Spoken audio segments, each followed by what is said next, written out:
Hi, everyone. Last week, we got some bombshell news. And I don't just mean our announcement of the Prestige Junkie After Party, our subscriber-only base for even more awards coverage. Go to prestigejunkie.afterparty.substack.com to learn more.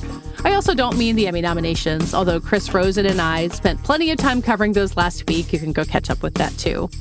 I mean that Paramount announced last Thursday that next year will bring the end of CBS's Late Show with Stephen Colbert, and also the end of the entire Late Show franchise. It's a real end of an era for late-night TV, which admittedly has seemed a little bit at risk as linear TV viewing drops and no one watches any of these shows at 11:30. But it's still a really big deal to just cancel Stephen Colbert, and there are still a lot of lingering questions, not just about how this decision might potentially be linked to Paramount's efforts to merge with Skydance, but also what other late-night shows might be next. So this week, I'm joined by Vulture critic Nick Quah. He covers television and podcasts there, and he has been aware for years that old-school late-night format is very much being replaced by podcast and web-only shows like Call Her Daddy and Smartless. We talk about how podcasts might fill the void left by Colbert and other late-night hosts, but also what they can't replace, and how celebrities will manage to promote anything without a late-night couch to sit on. We also get into this year's Emmy nominations, which continue to be very much stuck in the old way of talking about talk shows. We get into the new Golden Globes category for Best Podcast and make a few predictive hopes about what we think will happen at the Emmys in September. I'm Katey Rich, and this is the Prestige Junkie Podcast. Well, Nick, as we were just saying, we've been talking about you coming on the show for such a long time. I've been reading your work for a long time. And then hours before we sat down and had this conversation, there's major news in the world of late night, which is so relevant to, you're not a late night expert, but you've been writing so much, talking so much about the way that talk shows has changed and what that means. And now here we go with the Late Show with Stephen Colbert going away. I mean, I don't know if you can say you saw this coming. I'm not sure it's that dramatic, but it does seem like you have been aware of the trends that would lead to something like this happening. Yeah, to say that I saw it coming is like saying that you saw climate change coming, right? Like, that it's like kind of creeping. There's a transitional point. We're going through a transition, clearly, because like, the secular declines are there. The decline in ratings, we assume a decline in revenue per show at this point. And it's just this general sense that like this classical form of television, of linear television specifically, that it's probably not going to hold up forever given everything we've been seeing with the onslaught of streaming and the rise of the internet and all that. So it just feels like the first true big one to go. I mean, we could talk about After Midnight and things like that, the smaller experiments and these sort of small networks, but the fact that they're canceling the show outright, this is the tipping point, right? Yeah. I mean, we should say we're recording this on Friday, and we don't know what might happen between now and when this episode comes out. You were speculating before we started that The Daily Show could potentially topple between now and then, which, I mean, maybe this is my, like, old millennial self coming out. I find very hard to imagine. The death of all your gods? Yeah. I guess so. But, I mean, obviously, the Paramount Skydance situation is its own thing. My colleagues on the Angler podcast have covered this extensively. But even with all of that going on, it doesn't feel like we thought Colbert would be the first of these old gods to go. Yeah, and to be fair, I suppose, to just sort of inject the objective, quote-unquote, context here, Paramount has said that the reason for this is purely financial. Though, when we kind of like look at the broader picture, there was an incident a couple of days ago where Stephen Colbert essentially called Paramount's acquiescence, I suppose, to the Trump administration a quote-unquote big fat bribe. So both things could be true, right? Like it could be a cost thing. Like we're anticipating this moment for late night to come. But the timing is such that it makes you raise your eyebrows, whether this is more of a political appeasement move because David Ellison wants to make sure that this merger goes through. This also comes with the context of like him striking a deal with the Free Press. So there's a lot of like movement that has kind of a political valence to it. Yeah, definitely the like people being like, what if Barry Weiss winds up hosting the Late Show? Which doesn't seem like, it seems like they're ending the show entirely. Probably not going to happen. I mean, I don't think I would have thought of Colbert as like the prime bomb thrower. Like, I mean, everyone who is on late night TV at this point, like Jimmy Kimmel is getting political and everything. Like, it's not like standing on late night TV and talking about Trump is something that is like brand new or anyone is being surprised by. So I do think I buy the idea that it's not because he was like too hot for television, but it does seem like the will to let people get away with this is really fading, which is really scary, I think. Absolutely. And Stephen Colbert is also like maybe of the three late night host is like the squeaky cleanest, I suppose. I don't know. Maybe Sapphire. I mean, I always thought Sapphire's had more of an edge, but whatever. Yeah. I mean, Jimmy Fallon got like called out by Trump in a Truth Social post, and it's just like, that guy's never said anything controversial in his life, and you won't leave him alone. That's so funny. I completely forgot that Fallon's in the slot, which he is. He's actually the third in the three. He's there. Yeah. No, it's hard to sort of disentangle the political context of it, right? Yeah. This is kind of why we're all staring at the Daily Show situation, which is already on its last legs, to be perfectly honest. I think so, because I don't know, Stewart came back. Probably the main reason it got a resurge of attention. The sort of larger secular trend of the question to ask, how long can this go? Right? Yeah. We know that the linear audience outside of the NFL has been declining forever. Yeah. It's still a useful and important to some extent, but also it's still a meaningful outlet for bookers or for press agents and things like that, because there's still a captive audience. They might be older, but they still buy stuff.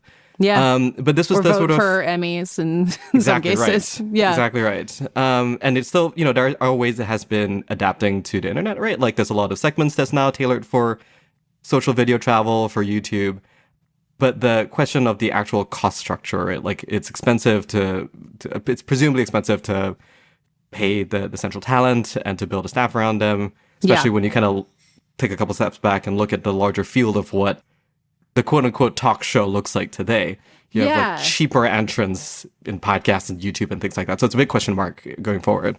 Yeah, I was really struck with Colbert. He sat behind the desk and announced that this cancellation was happening. And he said there's 200 people who work on the show, which that's a huge number of people. And we want people to be employed. Yes. The entire point of, even with some of these newer YouTube shows, Rhett and Link will tell you they employ a bunch of people in California. But that is a lot of people. And I think that you get a lot of quality from that. And I don't want to diminish the role of any of those jobs. But it's doing an interview show is not as simple as just setting up a microphone and getting on Zoom with somebody. But is there no way to make that kind of show with fewer people? And that's why the format has become kind of a dinosaur? Gosh, I mean, that's the question for television writ large, right? I know. I know. So you believe in quality. I believe in quality. Sure. It is unclear if the numbers support quality necessarily. I imagine if you're working in one of these networks or working in one of these streaming platforms and counting the numbers. Sure. If one were to only approach this from an economic standpoint, like a finance forward standpoint, there's a very strong argument that at least something structurally has to dramatically shift with the composition of these shows. Yeah. Right. But I mean, doing more of less is the story of media writ large.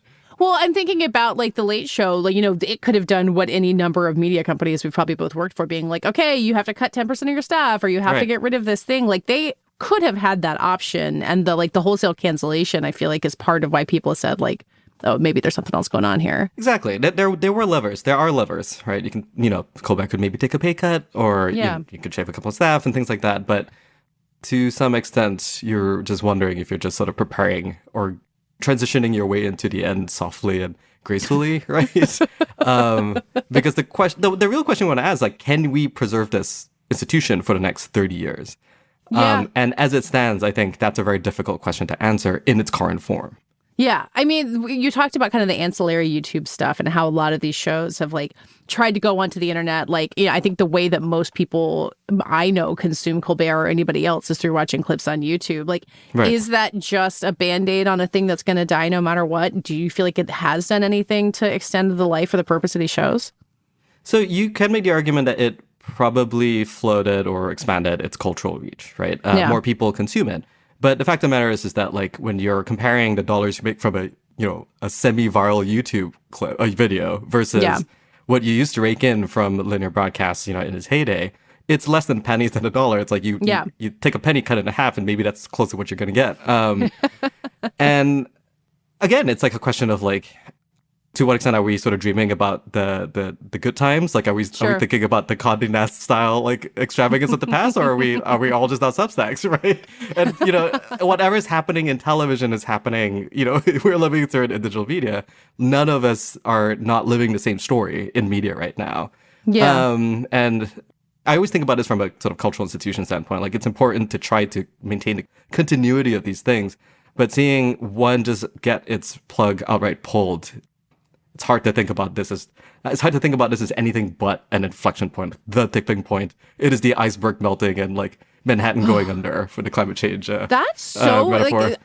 I'm not a booker, I'm not a publicist trying to promote a show, but I still feel great anxiety from thinking about that. And I guess again, this is me being an old millennial watching my old gods die, but I guess my big question is, without Colbert on the air, what do we lose? Not just Colbert himself. We assume that he'll find a platform. Conan O'Brien is maybe as visible as he's ever been. But like, what does that format give us that we're not going to get replaced on YouTube or anything else?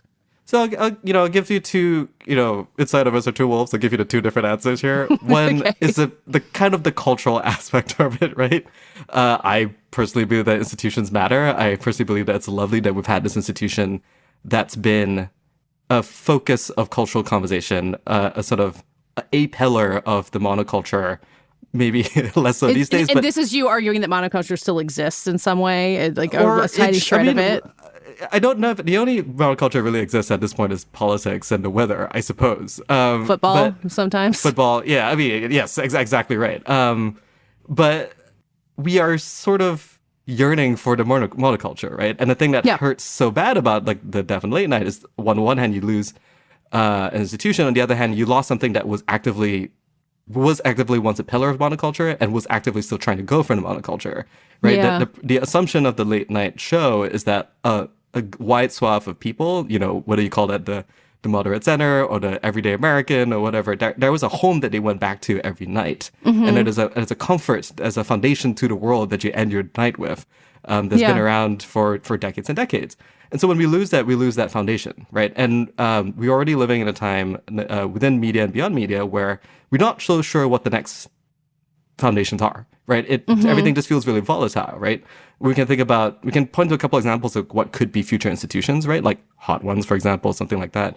Joe Rogan. Yeah. But they still occupy the sense of the outsider. They all still occupy the sense of a big minority. And that sense is really strong, and it is quite scary, Yeah. Well, and that specific late night combination of like, we're going to talk to people who have a movie to promote, but first we're going to make a bunch of jokes about the president. Like, that's not necessarily an intuitive combination. Like we think it is because it's been around for our entire lives. But like, and I guess Joe Rogan does some element of that, but like, Hot Ones does it. Like, there's no reason that we can't have people like doing this new media press tour circuit, which you've written about, and then have people on TikTok talking about conspiracy theories and that's it. And then there's no one trying to combine the both to get eyeballs and be a middle meeting point like you're talking about. Right. It would be nice to have a universe where we have all the things, right? Like we have a robust late night circuit, we have a robust podcast circuit, we have a robust YouTube video circuit, and then we have the infinite expanse of people running around on the street and trying to get you on the phone. To make TikToks out of. Like, that sounds horrible, but I don't want it to sounds be on horrible, those but we're all job creators or pro job creation, I suppose. But from a sort of like influence and creation and reputation development and a press standpoint, right? Like if I was a booker or if I was a sort of a press agent, I want different options, and I also want dependable options. And the thing about the linear still, and thing about like something like late night, is that yes, the audience have gotten smaller and smaller, but if I was a press rep, it's still a place I know I'm going to get the demo like 45 and above, 50 and above, and things like that. Yeah. And I know that they're captive, and I know that they're loyal, and I know that they have money, so that when I'm putting out a book to be sold, some portion of that audience will pay for something. And that sense of appearance and media appearance in this sort of new media circuit converting into actual outcomes, that is still a relationship that feels somewhat tenuous. An aspect I've always wanted to report out is like, what do brands actually feel about this when they strike out a brand deal with an influencer? Like, how are their spends going? Like, I'm sure it moves a lot of product, but like, if it was so effective, why haven't movie tickets moved in step with like appearances on influencer TikToks and things like that? And so that's something that I'm interested in exploring a bit more. Yeah, well, and you were talking about how there's just like less money to be made in late night and linear TV in general. Is that money just gone for the time being and it can come back? Like, is someone going to be able to say, oh, there's no late shows on late nights, we're going to be able to like increase this? Like, we're not advertisers, but it does feel like there's an attention as measured by money that is still there for the taking somewhere. Right. I mean, on a macro level, like the money is just going everywhere. Like today compared to the 90s, right? There are 10, 100x more options to put your advertising dollar into place. And then you can also sort of factor into that the fact that like big internet platforms like Google and Facebook has been hoovering up a bunch of this sort of the advertising the budget. answer is that it's going to the tech billionaires, which is the answer to everything. I should have known that. Right. But the tech billionaires, even these platforms need stuff to put the advertising units in, right? Just from a sheer like numbers of options standpoint, right, that kind of draws money away from dependable sort of traditional outlets. But when it comes to television, I mean, it still makes quite a bit of money, right? It's still there. A part of it is historical. Part of it is like historical relationships. It's just a thing that advertisers know has been reliable in the past, and they have relationships. But the fact that the competition for attention and for advertising is so much more than it ever was, that's a big part of this too.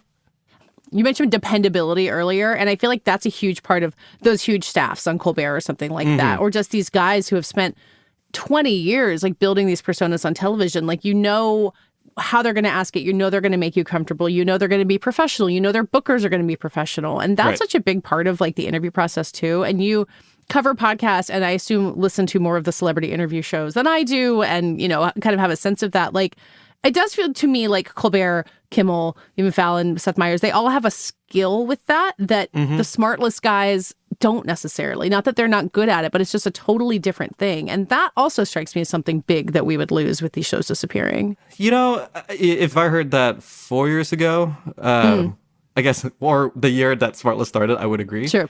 But I would also say that you have people like Conan, for example, who is now essentially like building out and expanding the comfort that he developed doing his, at the time subversive talk show way back when. And that model of celebrity podcasts, like that, I think is the path forward for like next generation talk show or things like that. Hot Ones itself, I think it's actually a pretty comforting show despite the gastronomical pain. Despite the wings. Right. I mean, I wrote a profile on Sean. The thing that struck me about him is that he is Mr. Comfort. Like the setup is uncomfortable, but he performs a very comforting traditional late night talk show host role. But also, and you wrote about this too, like the fact that it's not just that he's like asking softballs, it's very thoughtful questions that he has done his research. It's not like he's just there to hit the surface, but he makes it like that's a really interesting skill to be able to comfort people while also digging into stuff they haven't talked about before. Right. And that is somewhat different from how we think about traditional late night talk show hosts, right? Like I'm also sure we kind of assume that they consume everything that the guests that they have to bring on 5 nights a week on a daily basis. But with Sean and Hot Ones, like, dude really does his research. Granted, he also releases fewer episodes than your standard, late night talk show like structure. 5 nights a week is insane. It's crazy. 5 nights a week is insane. It's like, maybe that could have been an option. Could you skip it? Could you have skipped Colbert back to 2 nights a week? Who knows? Sure. But that, I think, was something that celebrity guests really responded to. And Sean talked a little about this. Is like, it's a mark of respect, right? Like, he's done the research. And when you're a celebrity on a press tour, you're doing, 10,000 spots or whatever. And it's nice to, be engaged substantially. Yeah. So, I mean, there's the Hot Ones. There's Sean Evans, I feel like, is doing the journalist version of, whatever the new media thing. And then like Smartless, Armchair Expert, Conan to some extent, but I think he asks interesting questions too. Like there's there's like cozy, I'm hanging out with my celebrity friends. Right. Format of interviews that like I find very personally threatening because I'm just trying to talk to these people, but I like I don't know them. I don't know their friends. So it's harder to do. But I mean, are we getting something from that I'm underestimating about like having famous people talk to each other in these relatively cozy environments? I do think we learn things from them in that way. We don't. I rarely do believe that. I to be frank, like I personally can't stand that structure of celebrity podcasts because like you're all rich, you're all famous, good for you, But my understanding of why audiences respond to those shows, it's like it's the proximity to the life itself, the celebrity life and the comforts that you always kind of wanted you had. Yeah. And we have a lot of conversations these days about like the death of the star, the death of the sort of high-end celebrity and things like that. But the modern celebrity is, by and large, far more accessible, right? While still maintaining this interesting distance.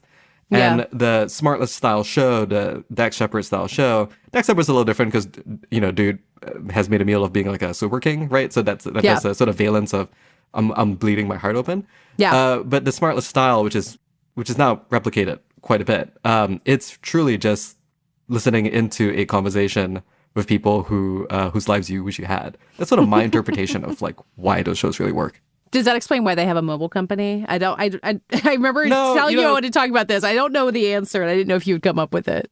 I have not looked into this, but my instant assumption is that people looking at George Clooney's Casamigos money and goes like, let's Yeah, Ryan Reynolds like Mint invested in Mobile. Mint Mobile. Yeah, Smartless Mobile is like uniquely weird in its composition. Yeah.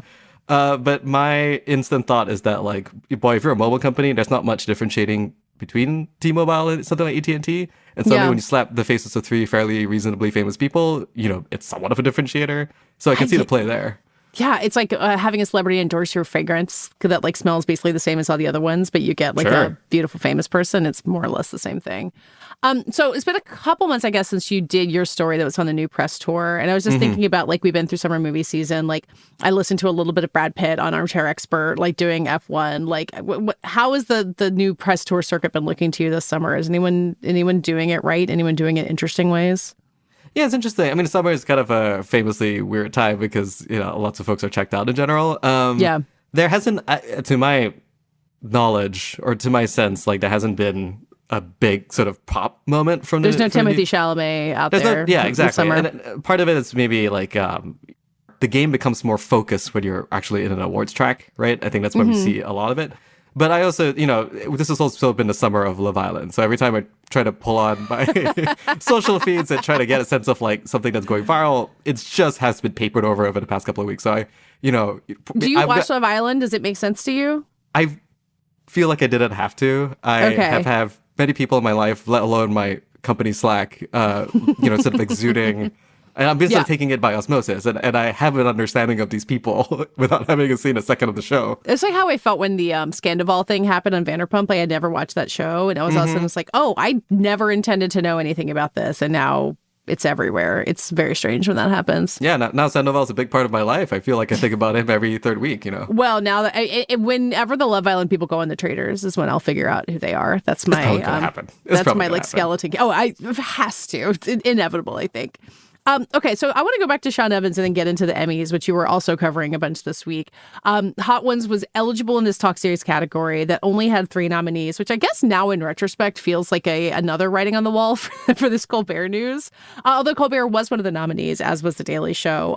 Right. To me, it is such a huge failure on the part of the Emmys that these new media YouTube shows can never make it through. And maybe if they get rid of all the late night shows, that'll be the only way.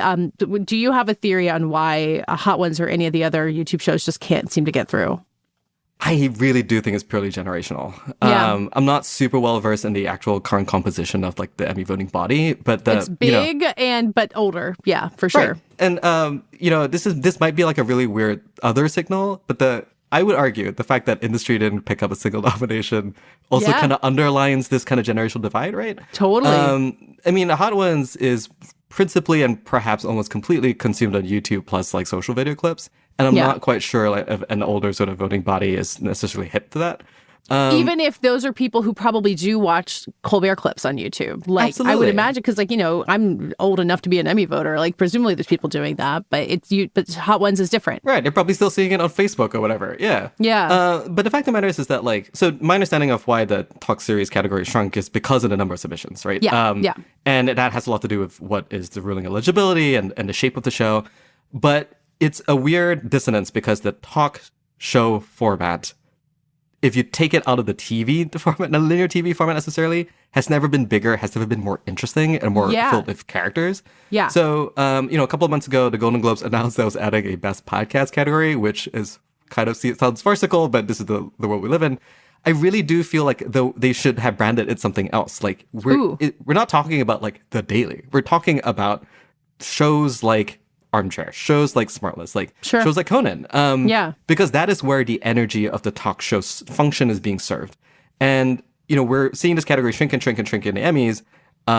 I really do feel it should be sort of reconceptualized because if the other major anxiety for something like the Emmys and the television community writ large is the youngs, they're going elsewhere, and we need to sort of modernize the institution of the Emmys, like that is probably where you would start because that's probably the most likely overlap between Hollywood as this right now and Hollywood as it will exist in a couple of years. Yeah. I mean, they also have like the short form variety talk special, whatever that category is called. And it is exclusively Spin Us the Daily Show and Kimmel and Seth Meyers. Like they cannot wrap their heads around it. And this is where I just beat my head against the wall all the time. It's like short form video is the common language. It is the media that dominates our world right now. And the Emmys cannot make room for any of it. And that's how you just get left behind and can't catch any kind of new generation that way. 100%. And the fact that there has not really truly been an awards show for this new generation. Like, there are many who are trying. But the advantage... Webbies aren't getting there. No, God bless the Webbies. Well, yes, exactly. God bless the Webbies. But the one advantage that any of these major award shows has is history, is legacy authority, is the fact that they've been around for a long time. Like, you don't want to sort of like completely throw out the way you've always functioned, but you need to crack the door open a little bit for evolution. And I really do feel like this is the right landing point to do so. Yeah, I mean, the Emmys have 1 billion categories. Like, they can make room for all kinds of stuff if they want to. Absolutely. I mean, so the podcast category, the Golden Globes, you said it needs to be rethought the name of. Do you feel like that's a good idea? Are you pro Golden Globe for podcasts? I have long, let go of any sort of notion of pro cons. Like, I just think the world as it is. I understand why Golden Globes did it. I understand that the Golden Globes should be the first place to do it because they're, traditionally more sweaty than their peers. But I like the fact that it sparked this conversation, but I also know what they specifically meant about podcasting. Again, they're not talking about The Daily. So, well, didn't they say they would do a chart, but it didn't say who would be making the chart of the top 20 podcasts, and that'd be how you pick your nominees? Yeah, they put something cursory, like if it's top 50 or whatever, but and then you can ask 20 follow-ups, and I don't think they provide an answer at this point. Like, do you mean top 50 Apple Podcast charts? Do you mean top 50 of Spotify charts? What do you mean? Podcast universe, famously opaque and weird and untrustworthy. Yep. But I'm pretty sure they're gonna roll out something hyper specific in terms of eligibility, because it would be incredible to see Joe Rogan Golden Globe winner or nominee, and then just see what the conversation goes from there. Because I love chaos, but I imagine if you're if you're governing the Golden Globes, that's kind of not where you want to go for the first year of this category. It's hard to know. And I mean, especially because the Golden Globe voters are now truly international. I don't know what the Joe Rogan listenership is in India or anywhere else. Great question. Yeah. But it was an all-American podcast. I mean, so you mentioned Conan. It sounds like you would support him getting a Golden Globe podcast nomination. Is there anybody else who would within knowing that they're not going to do The Daily, that you think would actually deserve it? So I like to view awards as a snapshot in history, right? If you kind of look back in the Wikipedia page, if I'm, in my dying days, when I'm 70 or whatever, if I look at Wikipedia, I'm still around, what was the slate? What was culture like in 2025? And I looked at that my category. Entire brain works. So yeah, we're fantastic. We're exactly. We're laying the foundation for our future. When I look at that category for talk or for podcasts, the sort of pillars that are hitting culture right now are things like Call Her Daddy, are things like Smartless, are things like Conan. And so a nominee slate that can actually capture that kind of energy is the best possible version of what this should be. You should kind of build, hopefully the rules and the eligibility structure can be tailored in such a way that we're talking about those, but we might also be talking about Subway takes. I don't know. But there has to be someone thinking on that level in terms of ushering this new form in. But also, this is Golden Globes, and also is a generational gap at play, presumably. So, I mean, what's the old person podcast? Is it Michelle Obama's podcast makes it on there? I don't know for sure, which is being defended, I guess. I mean, Marion's ending this year, and so... that's true. Right. I didn't it would have been nice Marin. to have some send-off, right? Some institutional send-off. That would be a good one. And I would love to see Mark Maron at the Golden Globes, personally. So, okay. Absolutely. Well, I mean, he's acting more, so, he's knocking on the door. I mean, I'm planning to see him in The Bad Guys, too. I don't know if that's on your priority list, but he's an excellent voice role as the Snake in The Bad Guys. My understanding. That's my understanding. But, he's got this kind of persona now. I don't think Stick is a particularly good show, but when I saw him pop up, I'm like, oh. I didn't know he was on it. I might stick around, yeah. Well, he's also in Deliver Me From Nowhere, the Springsteen movie. So he'll be there with Jeremy Allen White, presumably. Absolutely. Okay, so I want your Emmy hot takes before we wrap things up, because you really do evenly cover TV and podcasts, it seems. Are they the two pillars of your interests? At this point in time, I'll be honest, I'm not quite sure how I fit into the magazine, but I just do whatever somebody points me to. Sure. I thought Coleman Domingo picking a nom up for 4 seasons. I did not see that coming, and I've heard you guys talked about it. That supporting actor comedy category in particular, him and Jeff Hiller, is pretty chaotic, but wild surprises. Jeff Hiller getting it's such a lovely thing. Oh my God, wonderful. Yeah, my instant hot takes are, it's not really hot takes. Like, I thought the rehearsal should have gotten the best or outstanding comedy nod. Yeah. I'm frustrated, like yourself, with Andor's acting nominations. It is, by far the best show in the cycle. Say Nothing getting blanked except for a writing credit was also really strange, but I think it has a lot to do with the release pattern and the fact that nobody talked about it. Yeah, FX had a weird off year. I mean, and even though they got a bunch of nominations for Dying for Sex, which is a show that I loved, like, you know, they were there. The Bear is obviously still presence, but like it just felt like Say Nothing like never managed to start its engine in this very kind of inexplicable way. Right. And at the very least, I thought Lola Pettigrew might break through because, is the most campaignable person in the cast. But I mean, that was just kind of a bummer. You gotta be really famous. I was a little surprised that The Day of the Jackal didn't pick up anything. I was a little bummed about Black Doves not picking up anything. Oh my God. Black Doves, like, I kind of forgot to talk about when we talked about the nominations because it did feel like at some point Netflix was like, it's just not going to happen for Black Doves and we're going to let that happen. And like, meanwhile, you and me and other people are like, no, that show is so good. That show's great. It's coming back for a second season, so I hope maybe then. Like, I honestly wonder if Keira Knightley and Ben Whishaw were both kind of like, we don't really want to campaign for Emmys, and they're like, okay, that's for sure. I mean, it's a bummer, but maybe there's a cap on the number of British shows that can break through. Well, and I talked to her. You said the Slow Horses, so like it could like grow in future seasons. Is that the idea you were suggesting? It doesn't. I mean, that would be the play, I would assume, but it doesn't have like the foundation, like because Slow Horses can draw on so many books, and there's already a built-in fan base there. So, but in my head, I'm like, there's only one slot for a true British show, and today Adolescents got all of them. That's exactly right. That is, well, I guess Slow Horses is also in that category.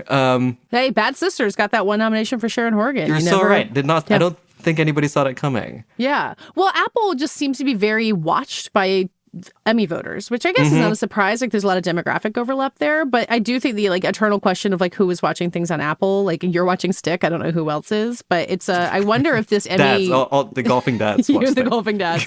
I wonder if Emmy nominations like this can make Apple stick in a way that maybe we wouldn't have expected a couple of years ago.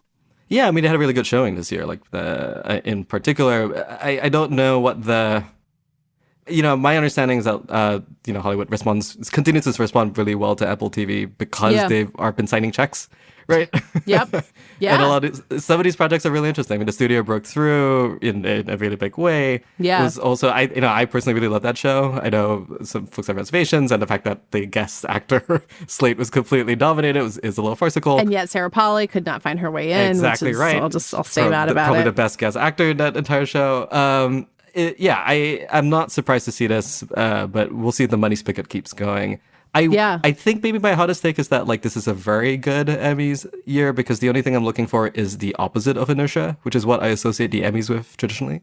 It's not like Frasier reboot getting nominated or something like that. The fact that Common Side Effects is in there, the fact that somebody somewhere got Jeff Hiller nomination, that there is like an aliveness to the curatorial body here.